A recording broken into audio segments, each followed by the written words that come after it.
Don't just live for tomorrow,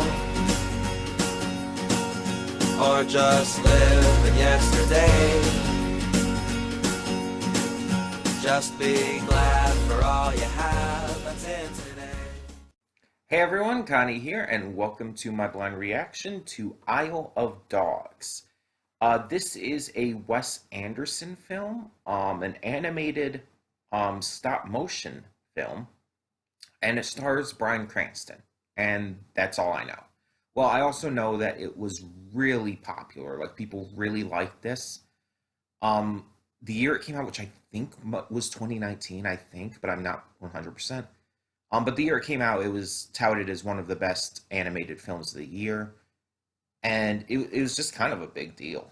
Like people really praised it. Um, I was never interested in the little like bits I had seen here and there of it. Not like clips or anything, just like little bits on social media of people talking about it and everything, and little like maybe a couple screenshots and whatnot. It just didn't interest me like at all. But this was requested as a donation reward from Matthew Vasquez. So thank you, Matthew, for donating, and thank you for choosing this as your reward. Um, so yeah, I don't know what to expect going into this. I've seen many stop motion films, animated films, and a lot of them tend to be pretty good. Kubo and the Two Strings was good. Coraline is fantastic. And there's even just a lot of great stop motion from like a long, long ago, like Jason and the Argonauts, I believe, is a mix of live action and stop motion. There's just a lot, and it needs to be honestly seen much more commonly in the film industry. I feel they could just do so much with it, and I feel like they just haven't. Even amongst animation, it's still just extremely niche and minimal. And I just feel it doesn't get the amount of praise and attention it deserves. And that's sad. So yeah, I don't know anything about this film. I don't know if all the characters are dogs. I don't know if it's like humans and dogs. I don't know who Bryan Cranston's character is. I assume he's a dog, but I don't know. And I have no clue on anything about the story. Like, I know practically nothing about this. And even saying it's a Wes Anderson film, like for a lot of people, that comes across as a very big thing, but for me, it means nothing because it's like I don't think I've seen any of his other films. I've heard of some of them, but I don't think I've actually seen any of them. Um, like I think one is the Grand Budapest Hotel, which has a lot of good names in it, but I just haven't seen it. And there's Moonrise Kingdom and the Royal Tenenbaums and other films like that. It's again, I've heard of them. I know about them. I don't know what they're about, but I know about them. And I've just never seen them, or to my knowledge, any of his other films. Um, so hey, if anyone wants to donate for those in the future, feel free. But in all seriousness, yeah, I was never interested in this. I don't know. A lot of animated films that focus almost solely on animals have never really did it for me as much. Um, there's exceptions, of course, obviously like Zootopia, but I'm talking more like focus on more realistically shaped animals. I can't say realistic as a whole because they always talk and shit and everything and do things that animals wouldn't or can't do, but they I'm talking about the ones where they look like real animals. Most of the time those don't do it for me. There are exceptions, like Oliver and Company is phenomenal. It's a criminally underrated movie. But then you have movies like Life of Pets and whatnot that's just like, this is just horrible. So it's like a lot of times I tend to be wary about those, and it has to actually really interest me and excite me for me to actually want to see it.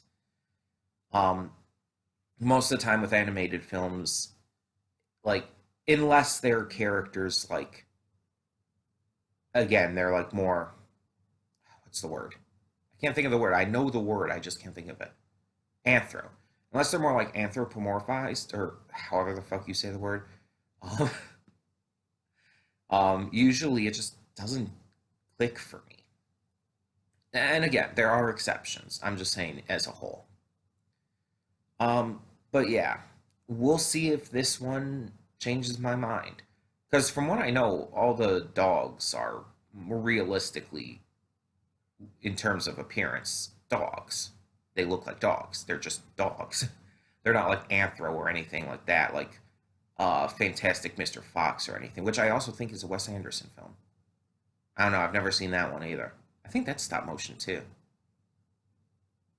Huh. Anyway, so yeah, I have really no idea what to expect here. I mean, the only thing I can really say for certain is that I like Bryan Cranston. Like he's pretty much amazing in everything he does. So I can say that much. So that's kind of a good thing. Um, but that alone is not enough reason to get excited for a movie or to even love a movie or whatnot. I don't know. It's just I don't know what I'm gonna think of this, and that's all there is to it. I just don't know. I could end up loving it. I could end up hating it. I could end up just kind of feeling apathetic towards it. I hope to love it, just like with anything I react to. But we'll just have to see. Um, because again, all the advertising and everything I saw for this when it was coming out, it's like, and even after it came out, nothing about it interested me and made me want to see it. So I'm just a little worried and a little cautious that I'm not going to end up enjoying it that much. But again, you never know. I might end up enjoying it a lot. It might end up becoming one of my new favorites animated films. It's possible. That's all I'm saying. Um, but either way, we are going to get this started. We're going to get this going. So, yeah, why waste any more time? When the screen fades to black, pause this redirect and go to the description below.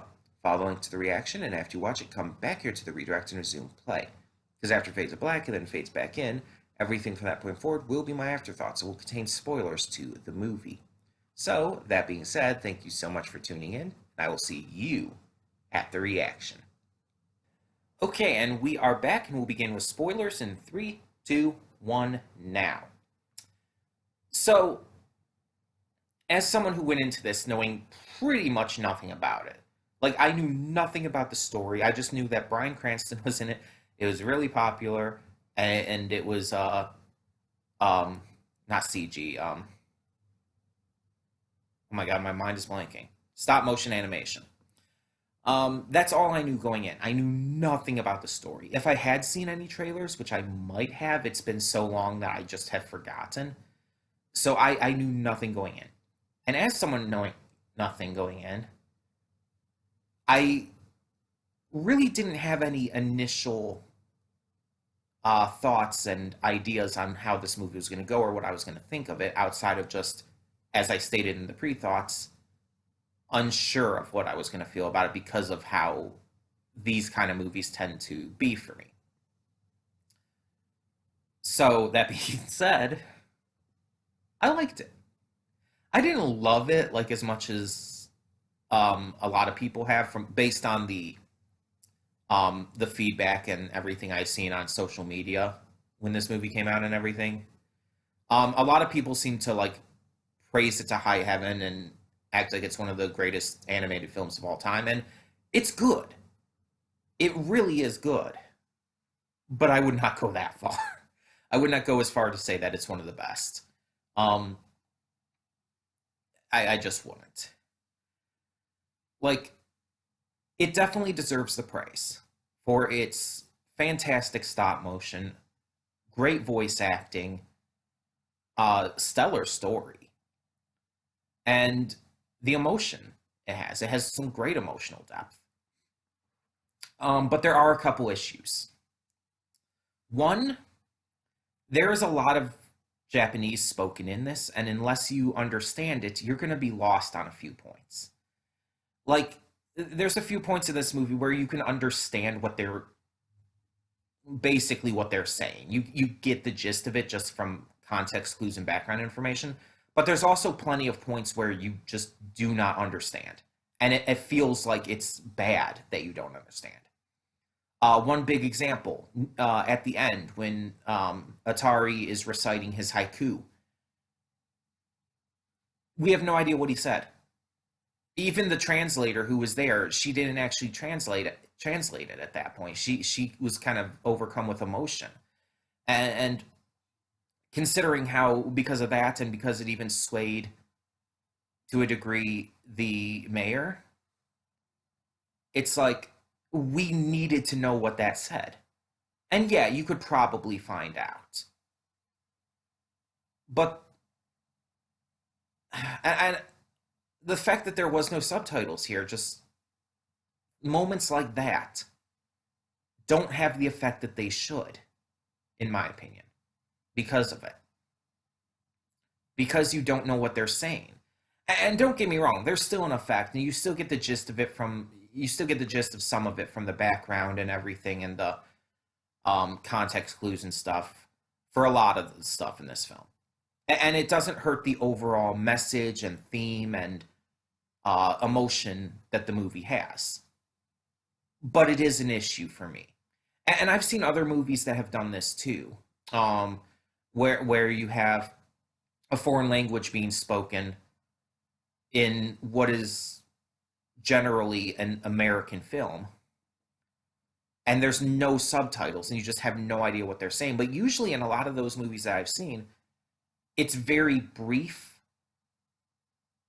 It's very brief, and it's not for a lot of the movie. It's only for like a little bit, and it's not. It's also not something that's super heavily important to the plot. So I don't know. It just felt off here. Um, there's also the fact that the mayor turned around way too quickly. The mayor was so heavily biased against the dogs. He was so like villainous and evil and everything. There was no hints that the major was the true evil. Like there was no hints at that. And so suddenly at the end when the mayor just kind of turns good and the major ends up being the real main villain, it's like it feels out of nowhere and just like it wasn't earned. It was not an earned redemption. And yes, the mayor was still imprisoned and everything. Like that didn't change, but he still had a redemption. So he even gave up his kidney to save Atari. And it's just again, it just came too easily and too quickly, and it didn't feel earned. It just did not feel like enough was put towards it to make it feel natural at all. Um, Other than that, the movie seemed a little paced weird. Some points of it just kind of like skipped a little bit of context and information, and some parts of it just kind of like moved ahead just really suddenly, and it's I don't know, it just seemed like it was a little and maybe that's Wes Anderson's style. Again, I haven't seen any of his other movies, so I don't know. But it felt like it was trying to be artsy in that manner, in terms of the pacing and the way it was like the way the movie moved along at times. But it wasn't like too artsy at the same time. Like it wasn't like The Lighthouse, which was like ugh. It's like that one was trying way too hard and just failing on all accounts. Um, Outside of Willem Dafoe being a perfect salty sea captain. Um, but other than those few things, really, the movie was good. It was enjoyable. You grew to care about these characters and the situation at hand. You felt contempt for the bad guys at the points you should have. And hell, it feels good to have guessed all of the truths and everything and most of the twists before they were actually revealed to be the case, especially with the conspiracies and everything. Um, the characters, like I said, were very likable, both the dogs and human characters that we mostly followed outside of the bad guys again. Like Tracy, definitely my favorite character in the film. Like, I know that might be weird. A lot of people probably say like one of the dogs, like obviously just going with the obvious of Chief. A lot of people probably say Chief is their favorite or whatnot, or maybe even to go for just the fact that she's so damn funny and adorable. Some people might even say it's Oracle. But for me, Tracy was my favorite. She was funny. She was smart. She was just really strong willed and determined to do what was right, even in the face of consequence. She never gave up. And I just really liked that. And maybe it's because of the activist in me, but it's like, yeah, I really cared about her character and wanted to see her succeed. And that's not to say I didn't like the other dogs and the dogs and stuff too. I very much did. Chief was definitely a great character. I loved his character arc. His character arc felt earned. He did kind of warm up uh, to Atari really quickly. Like he's like basically once he fetched the stick, which he kind of had a tsundere vibe going about during that scene. It's like I'm not fetching it for you. I'm fetching it because you look sad. And it's like after that, he pretty much warmed up to him instantly and just became best friends with him. And it's like almost instantly, and it's like it just felt like really sudden. But I still liked his character and I still liked his arc. And Bryan Cranston did a phenomenal job. But Bryan Cranston pretty much always does a phenomenal job. So, um, also some of the other big names in this, I did look it up. I have the list here. Edward Norton, who I know mainly from as playing the Incredible Hulk, or technically Bruce Banner. He was Rex. Duke was Jeff Goldblum. So Jeff Goldblum played the Husky, and Bill Murray was the baseball team mascot boss. I would have never have guessed that. Like Bryan Cranston, I recognized his voice instantly, but the others, it's like I just did not recognize their voices. And if I went and looked back on it now, of course I would. Like it's one of those cases where it's like um, you don't know it's them, but when you're listening, when you're watching, but then when you find out, you can't help but hear it. It's the same thing with just yesterday actually. Just yesterday, it was posted on the Discord that Mae Whitman is the voice of Amity in Owl House. Mae Whitman is known for being Katara from Avatar: The Last Airbender. I had no idea that she was Amity, but I went back and listened to a clip, and it's like, oh my god, yeah, she. It's not even a question. She sounds exactly like Katara. But I just did not put that together while watching Owl House. I never noticed. It's just one of those situations. You just do not know until you find out, and then it's all you can hear. um, there are others. There were some other big names. Scarlett Johansson was Nutmeg. You had Tilda Swinton was Oracle, which is just amazing to me. I just love that it was Tilda Swinton. Yoko Ono was Yoko Ono because why the hell not? Yeah, that part threw me off too when it said her name when Tracy was interrogating her. You could say she actually called her Yoko Ono. I'm like, wait, what? So Yoko Ono played a fictionalized version of herself. Harvey Keitel was Gondo. Liev Schreiber was Spots, which I kind of was thinking was the case once I heard him speak, but I was not confident enough on. I wasn't sure, but I kind of thought it was. Um, Courtney Vance was the narrator, Courtney B. Vance. Um, and just various other ones here. Frank Wood was in it. F. Murray Abraham was Jupiter.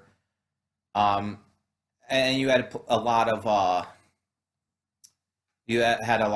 Japanese voice actors in it as well, for the Japanese characters, obviously.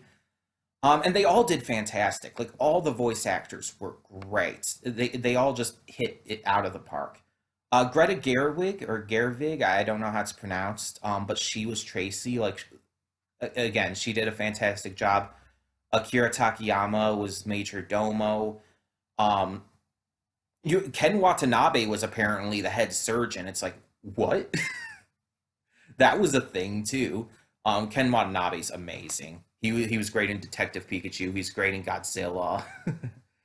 um, but yeah, the point is fantastic, huge name cast, a lot of massive names. I don't know if the Japanese actors are like big names in Japan. I don't honestly know, but they might be considering this film had such massive names in it. It's very possible. Um, Overall, I really did generally like this film. Um, Again, I liked the concept, I liked the story, I liked how it was told. There were a couple issues I had with it for sure, but they didn't ruin the film for me. They just brought it down a little bit.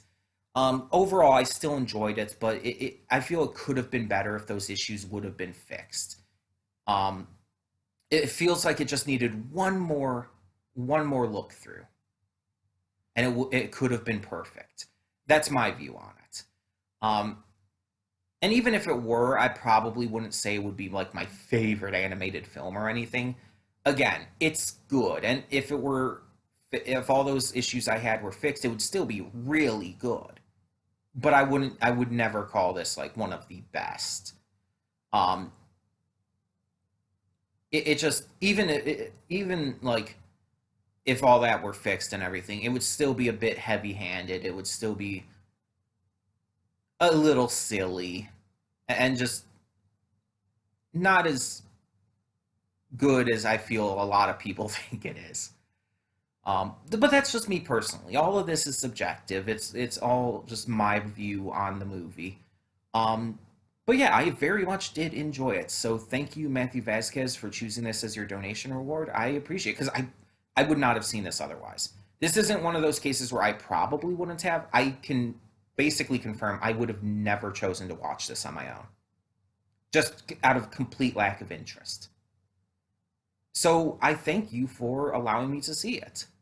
Um, and as I always say during these movie reactions, if you wish to donate and have a movie for me to react to, please feel free. Um, any donations are acceptable. Like, it doesn't matter how much you donate, you still get a reward no matter what. And um, yeah, a reward can be a movie, a series, a YouTube video or series or whatnot, whatever you want. Um, but yeah, so there's some choices for you now. Now that you guys know that I haven't seen any other Wes Anderson films, so if there's any other ones of those that you might want me to react to in the future, there's an option there. But I do have the list on my Discord still of movies and shows and stuff you can suggest. And honestly, you can suggest anything.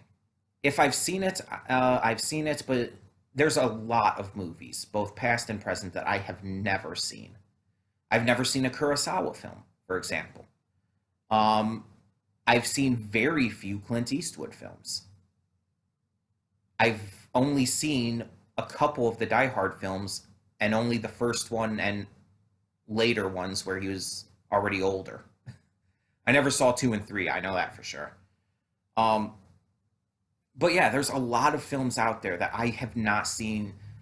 I've never even seen The Godfather Part Two. I've only seen Part One. There's a lot of films that you might think like, oh, that's a classic film. It's like everyone's seen that. It's like, no, you don't just assume that about me. There's so many films I have not seen, even big, popular, classic films.